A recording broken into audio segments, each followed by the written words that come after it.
So let's talk about the bill you're introducing today. So what is that? The Access and Affordability Housing Act. And that's to address the housing shortage that we're experiencing here in the state of Nevada. And, it's not in particular to the state of Nevada. It's a housing issue across the entire nation. But in particular, the state of Nevada is we are encumbered by the federal ownership of land within our borders of the state to the tune of 80 to 85%, depending on who you're asking, right? And who evaluates the ownership. And which makes it difficult for us and for builders to have the ability to build affordable housing for people to be able to obtain that. And so I've been in constant conversation with the federal delegation and the Beltway, in particular the Trump administration, on how we can streamline that and make the land more readily available and affordable upon purchase. So this is federal BLM land? Correct. One of the aspects on that, they could say, okay, well, come one, come all, but it becomes a lottery process where the builders have to provide bids to purchase the land, and it becomes cost prohibitive for affordable housing. If you're going to build custom homes or high-end retail or something in that aspect, yeah, it makes sense. But when we're addressing affordable, attainable housing issues, it's got to be able to pencil out to get builders in the space. So post-COVID, a lot of builders left that space because it doesn't pencil out. The cost of living, the average medium household, whatever that cost is, it's difficult with the supply chain and inflation for the government to help incentivize people in that space. So this act addresses that.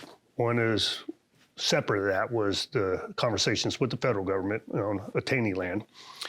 Two, it's the tax exempt ability under bonding and or loans when builders want to get into the space, low interest rates that goes along with that, and then the incentives that we can provide to the prospective renters and or homeowners. So we talk about expansion here in Southern Nevada. We are running out of space. We're also running out of water. So is there anything that you're having in these conversations about what to do with the water issue? I wouldn't couch it as running out of water as all-encompassing. Yeah, we're obviously in a drought situation, and we have been for decades. But we've done a magnanimous job here in the state of Nevada via the Southern Nevada Water Authority and the Colorado River Commission to mitigate those concerns. To the fact that we have return credits on our water availability, on water storage, and more so than any other participating state in the Colorado River Basin. So we are able to manage that as we move forward. We are by no means in a situation where we have to constrict growth versus expand upon growth. And for us to be successful as a community and an economy, we have to expand. We have to continue to expand. And how do we get that expansion accomplished? All the processes and the science and the efficiencies that go along with managing the water issue goes synonymous to the building issue. 16 months ago, an impaired driver hit and killed two of our state troopers who happened to be investigating another impaired driver. Not only was that devastating, it's embarrassing that we have this kind of drunk driving, I think, in our community. Nothing has changed since, yet. I always put it a little yet. Do things need to change? Yeah, they do. I said that when I was the sheriff. I said the laws associated to DUI violations were woefully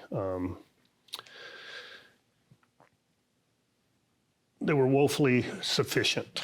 Okay, there should be a higher penalty with that particular crime, and not when you talk about DUI is DUI, and we have crimes or penalties at different stages of DUIs that go along with it, the misdemeanor stage versus the felonious stage, and how many DUI arrests have taken effect in a certain period of time. But it never rose to my opinion, never rose to the level to change people's behavior, especially repeat offenders.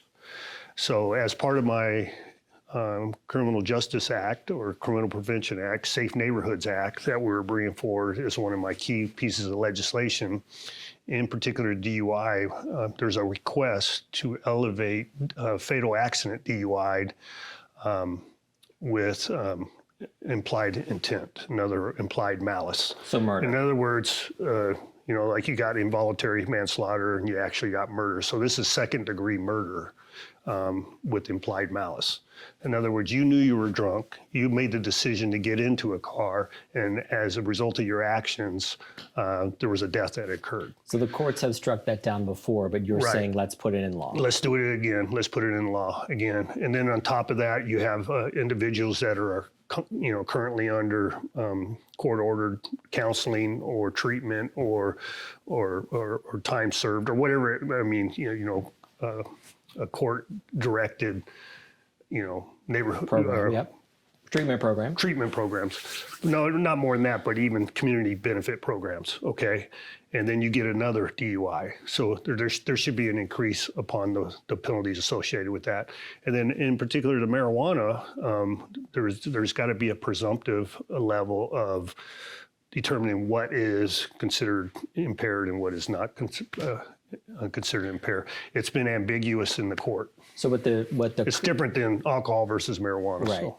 What Sheriff McMahill says is people drink and drive knowing that you're going to spend 2 days in jail and go to treatment. So someone drinks and drives once or twice, they should go to jail for how long? I don't know what that is. That would be up to the legislature to decide. There's a lot of studies that go along with how much time is commensurate to the crime that's committed. And there's people that have done the theories and the actual change of mindset that goes along with that. But it needs to be harsher. It'll be harsher. Okay. Last session, one of the key things that you helped pass was increase for state employee pay. We're seeing some of those state employee vacancy rates drop. We're seeing the state police vacancy rate stay the same or increase a little. I've reported that on some nights we have a handful of troopers patrolling our valley, so much to the point where the folks at state police are saying, well, we may not be around because we can't keep people. How do we keep our freeways safe? Yeah, I understand the state police saying now, we can't keep people, but that's a constant argument of people that represent them, right? And in particular to the union representatives. And what I have done since I got elected and in charge of state police, I have increased their pay significantly to where we have actually showed a positive increase in troops. So what you're dealing with in law enforcement is the attrition, the people that retire out or leave for other reasons. That number you hire has to be higher, right? That's what supports the whole PER system.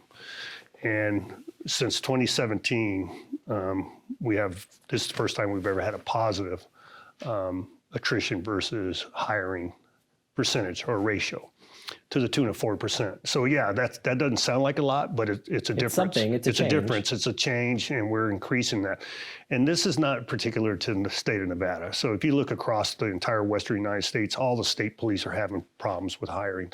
And I don't know if that is perception by the public on police, just the attitude towards entering the profession. There's a lot of factors that go along with it, but we are showing a positive increase in that.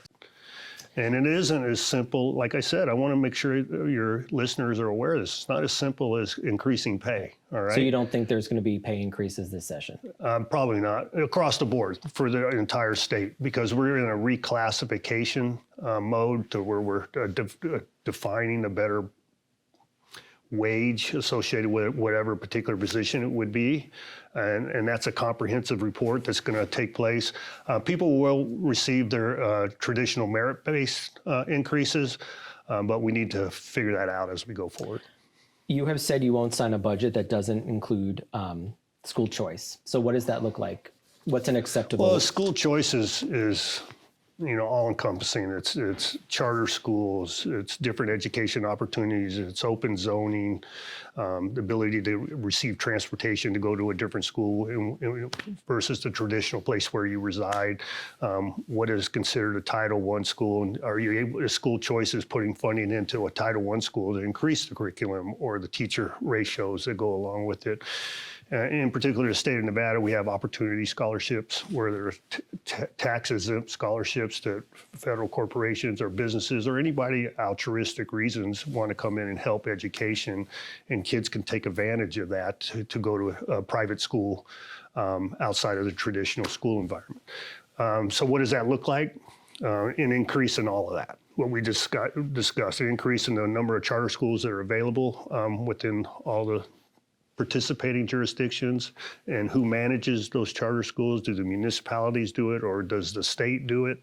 We'll figure out, or the local school district does that.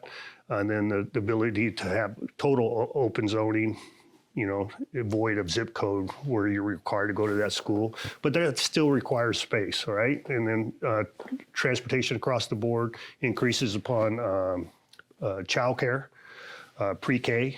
What I mean by that, increases upon that, and ability for parents to have a job and have their kids taken care of prior to the traditional school hours, increases in opportunity scholarships across the board. All that's encompassing. Democrats are calling for more education funding. You've been very clear about the budget being, we can only spend what we have. So is there more room for education funding, like funding a CCSD? That's a good question. All right. So the budget decisions don't take place until May. And then, so inclusive in my bill, education bill, was permanency of the salaries that we did in the previous legislative session. There was $250 million that were one-shots, and my proposal was to put that in its permanency. So the teachers know that is going to be their salary. They can define their life associated with that salary, their interest in the teaching profession, and the incentives that go along with it. So that would be the increase that has been identified.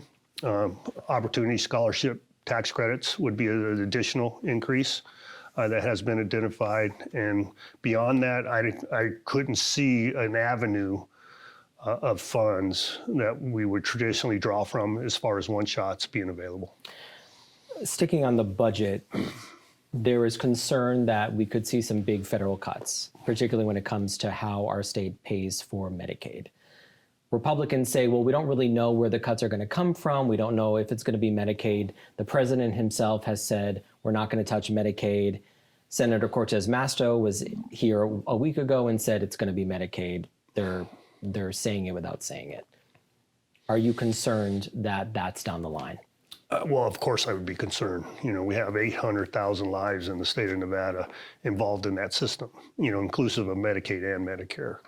And that's people's ability to receive health care, and has a detrimental effect on their life if they were able to lose that, and a detrimental effect on the state coffers, right? So no one in Congress or no one in the White House says, Governor Lombardo, it's not going to be Medicaid. We have heard from the Trump administration that it was not inclusive of the adjustments under health services.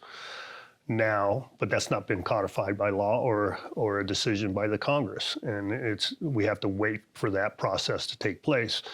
And I know it sounds frustrating for the senator and for myself as the governor who's responsible for people's lives in the state, but the federal government operates at a complete different rate or speed than the states do.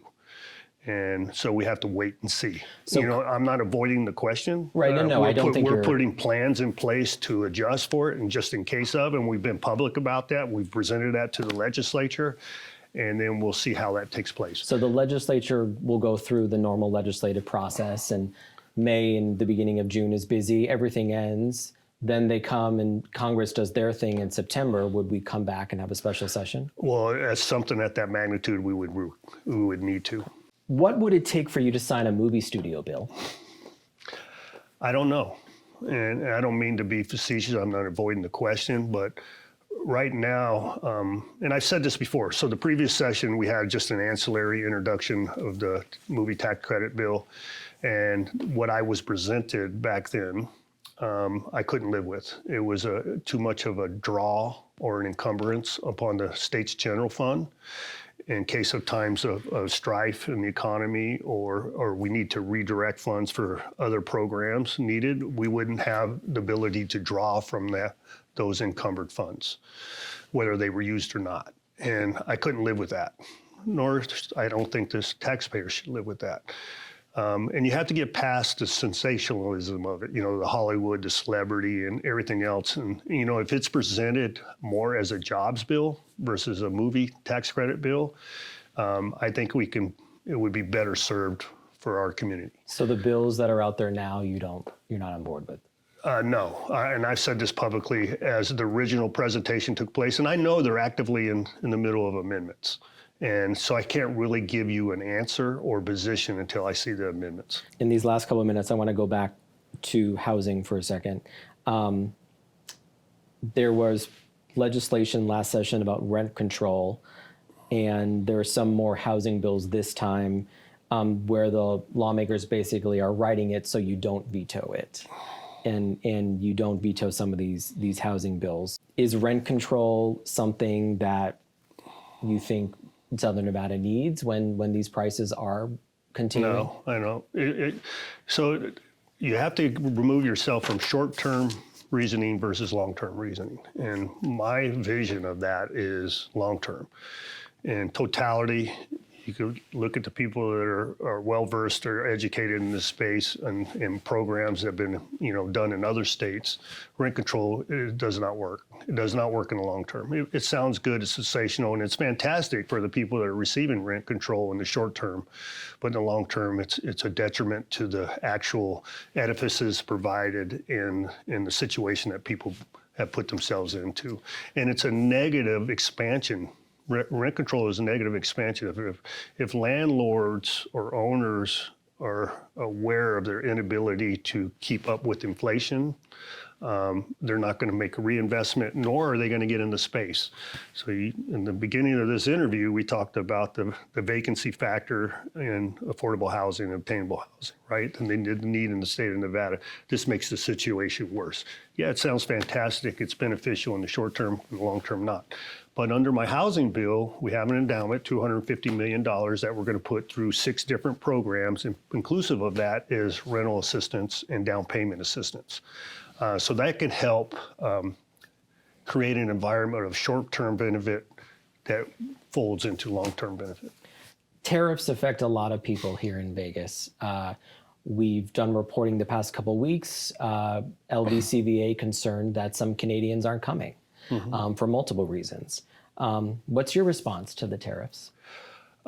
There's people well versed in that space better than me. What I'd be concerned with is if we continue to do the same old thing out of Washington D.C. All right. So at the end of Biden's economy and his ideas, a lot of that was bolstered off free money. We talk about ARPA funds and infrastructure funds and those type of programs. Well, those come due after a certain period of time. So how are we going to do business different in the federal government? And Trump he ran on it. He was very vocal about it and very transparent about it on how he was going to accomplish that. So the majority of the people voted for him. So I think we need to maybe feel a little pain in the short term.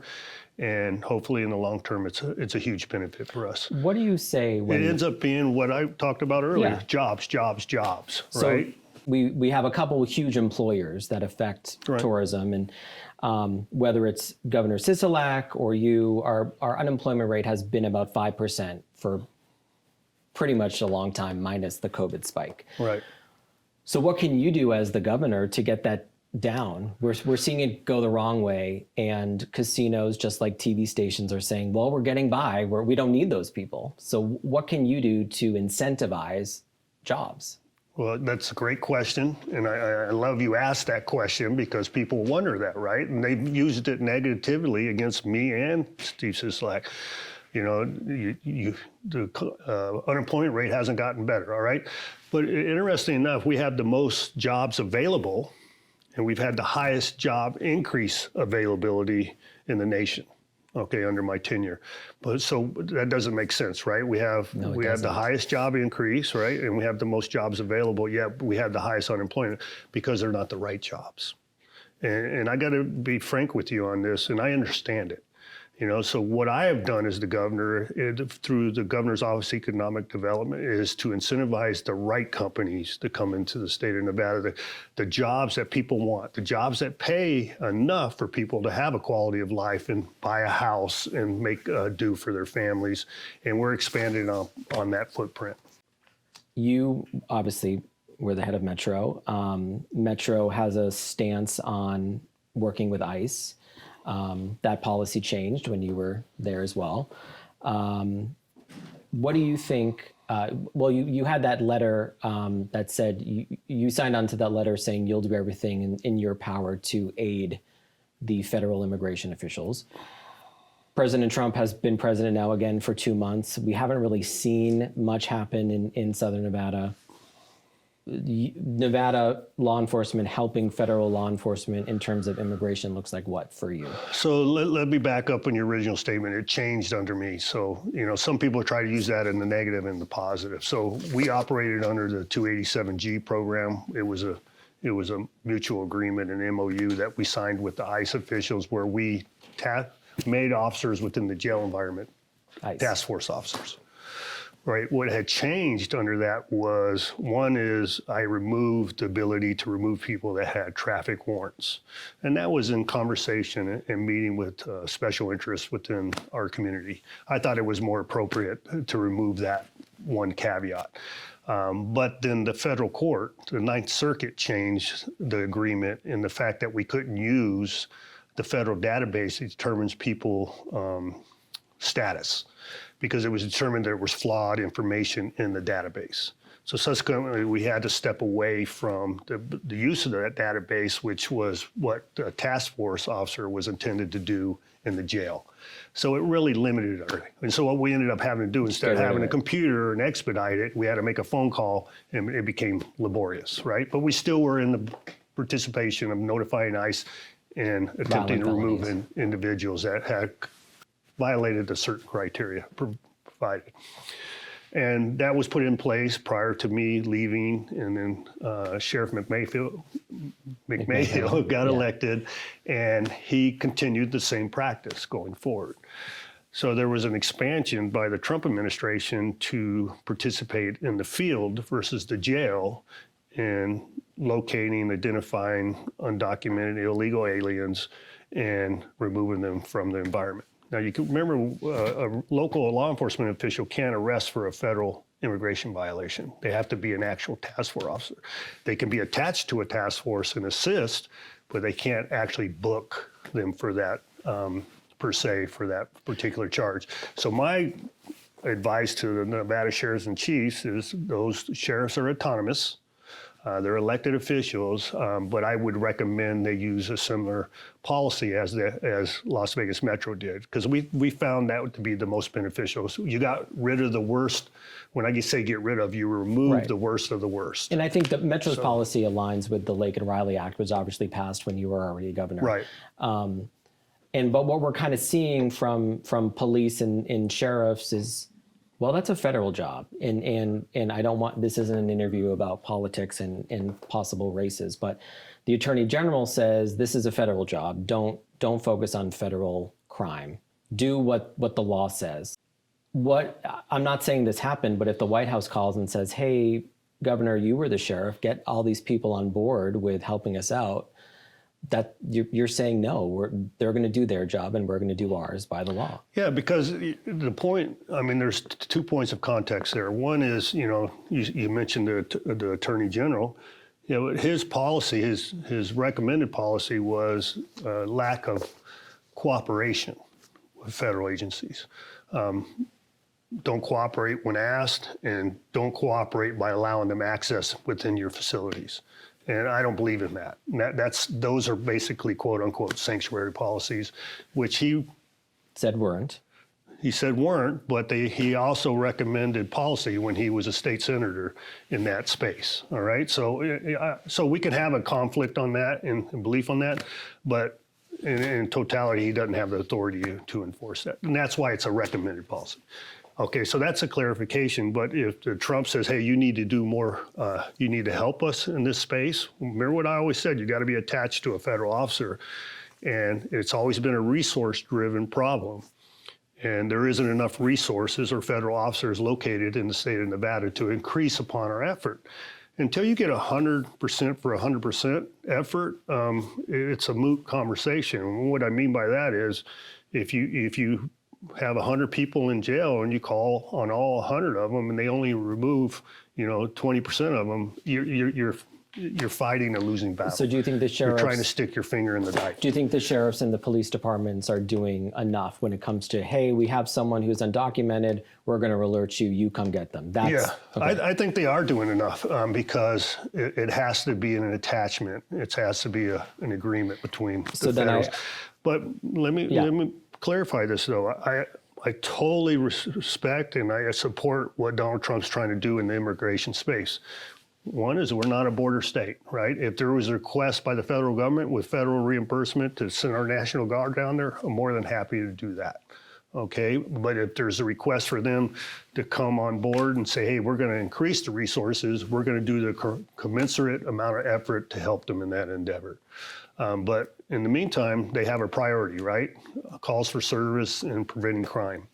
And we have to be able to do it within our ability to do it. So I assume you would veto any legislation that says federal law enforcement, specifically when it comes to searching for undocumented immigrants, can't come into certain places like schools and churches and that. Yeah, those would have to be triaged and readily identified.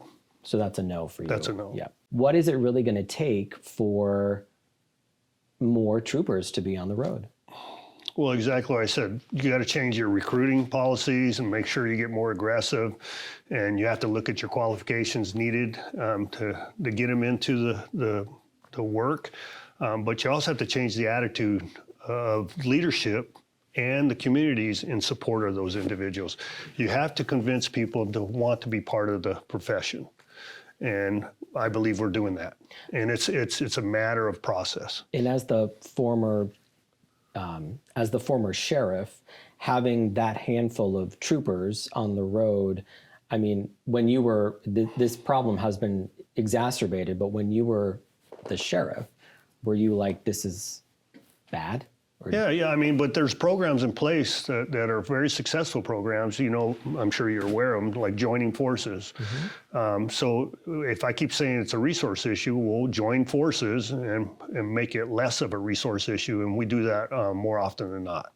Where you do you pair up North Las Vegas, Henderson, Metro, and the state police, and you go out and do DUI enforcement and ensure that you're doing regular traffic enforcement within those high identified crime areas and or speeding areas or traffic violation areas or accident areas, and try to be a little bit smarter with how you do your deployment and how you figure out how many people you're going to put in a certain area. Now, always remind yourself, David, and your listening audience, that we're responsible for the entire state. And so we have to measure all those deployments and ratios on a constant basis. So. And there are some spots that have no coverage. Yeah, there are. Because no one wants to work there. Well, yeah, that's true. And that we have to figure out ways to encompass that too, right?